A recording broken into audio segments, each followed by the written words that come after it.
welcome to the deep dive.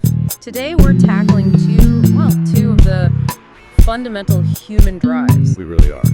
On one hand, you have this massive, almost impossible quest to conquer death, and on the other, the much more intimate, age-old drive to just make a connection. It's a fascinating contrast. We've got sources that take us from cutting-edge science, literally biological time travel, all the way to the subtle psychology of, attraction and desire. Exactly. So we're bridging these two worlds. It feels like two sides of the same coin, really. Humanity pushing against its limits. We're going from a cryogenic lab where people are trying to literally pause biology, all the way to decoding those split-second signals that, determine if two people are going to connect. And our mission today is to find the patterns, the underlying science in both of these intense and sometimes, let's be honest, seemingly irrational pursuits. Okay, so let's start with the massive, the pursuit of longevity. Biological time travel. Right. And our source material here gives us this really fascinating look at Laura Deming. She's the founder of a pioneering cryopreservation company.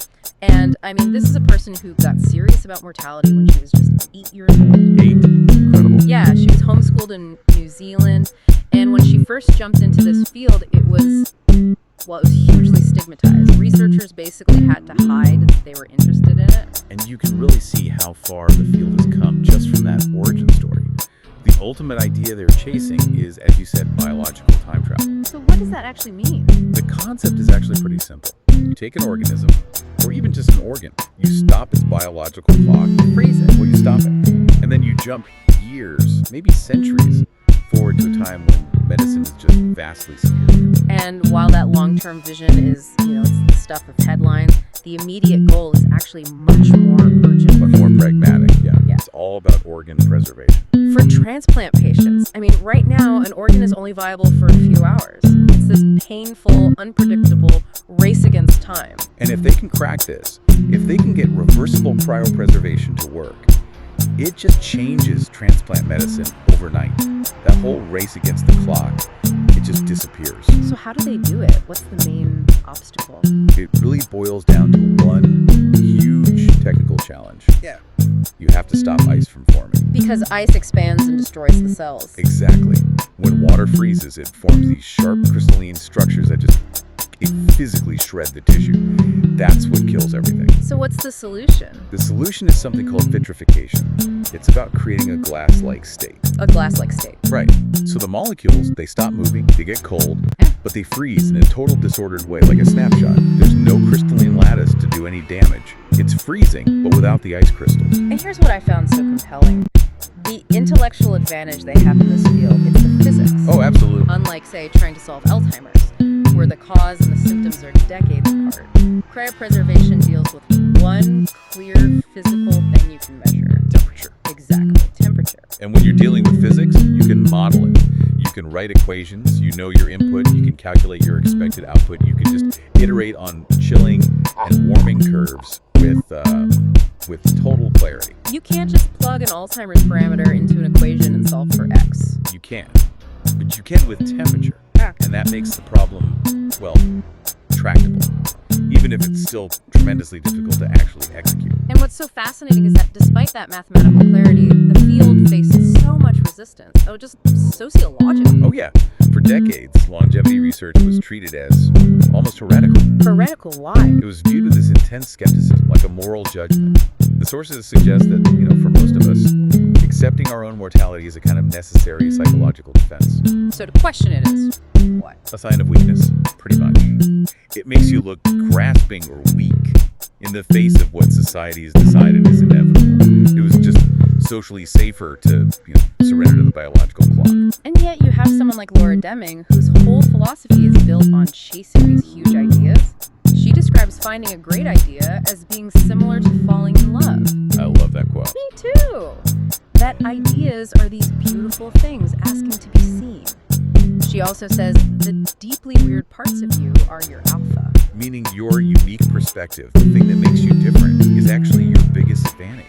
Your source of real insight.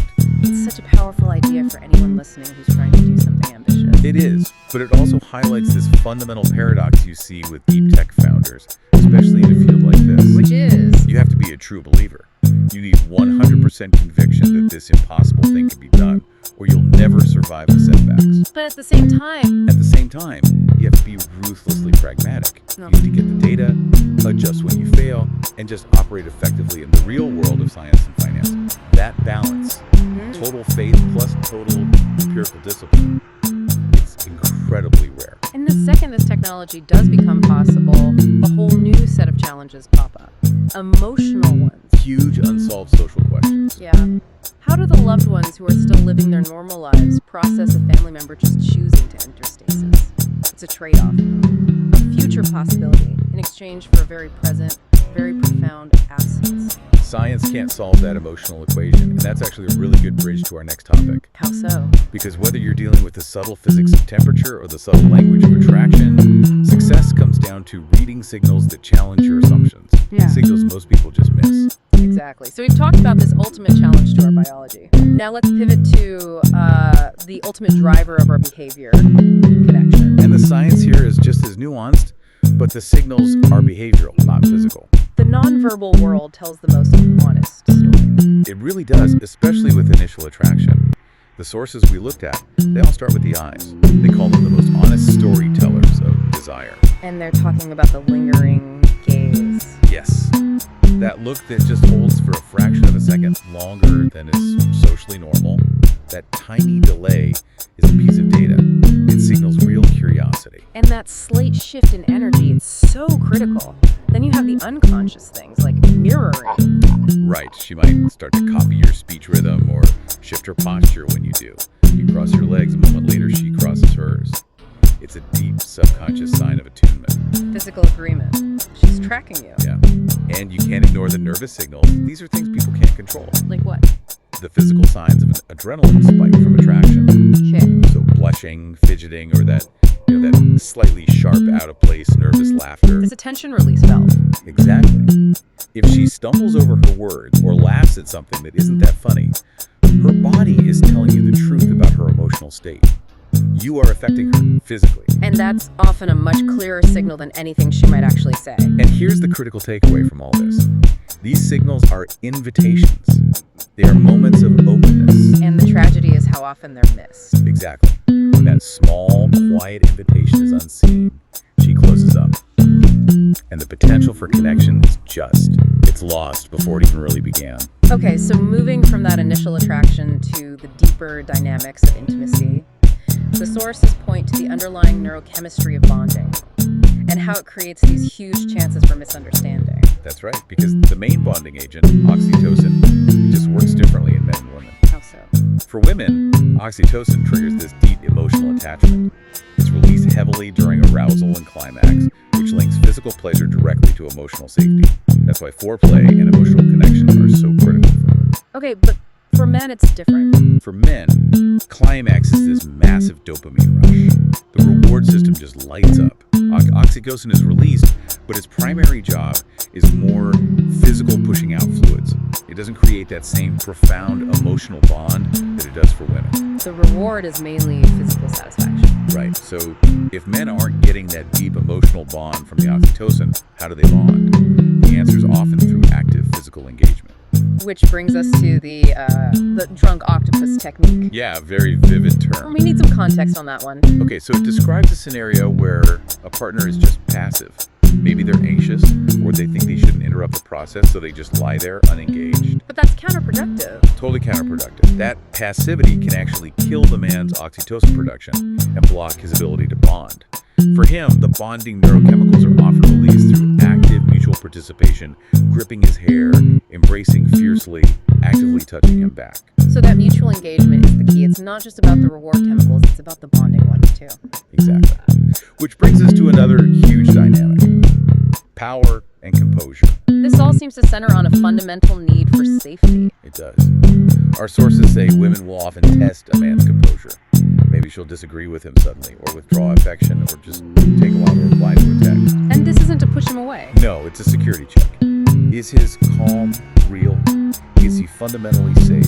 Can he handle emotional turbulence without breaking?